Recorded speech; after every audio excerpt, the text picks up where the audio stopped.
In today's video, I'm going to teach you how to view activity in Google Docs, step by step. By the end, you'll know exactly how to see who made changes to a document when those edits happened, and how to restore an earlier version if you need to.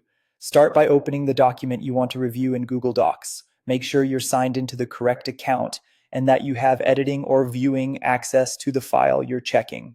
Once the document is open, look toward the very top of the screen for the Google Docs menu bar. Click File in that top menu. This is the Documents menu inside Google Docs, not your browser's File menu. When you click it, a long drop-down appears with a variety of options. Move your mouse over version history in that menu. Don't click yet, just hover. This reveals a side menu that contains the option you need to open the detailed activity view for the document. Now click See Version History. As soon as you do, a panel opens on the right side of your screen. This panel lists previous versions of your document organized by date and time. Each version includes the name of the editor who made the changes, so you can quickly understand the sequence of edits and who contributed them. This view is read only at first, so you can explore safely without altering your current draft. To examine a particular point in time, click any version in the panel. The main document will update to show how it looked then.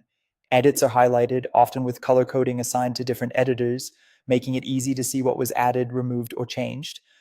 You can move between versions in the panel to compare how the content evolved, and the timestamps help you align changes with your project timeline or feedback cycles. If you decide that an earlier version is the one you want to use, you can restore it at any time. At the top of the document view, click Restore this version.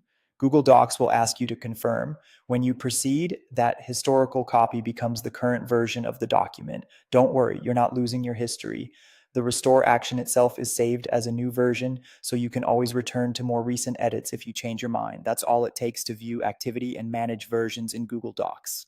If this tutorial helped you, don't forget to like this video and subscribe to my channel for more Google Docs tips and tutorials.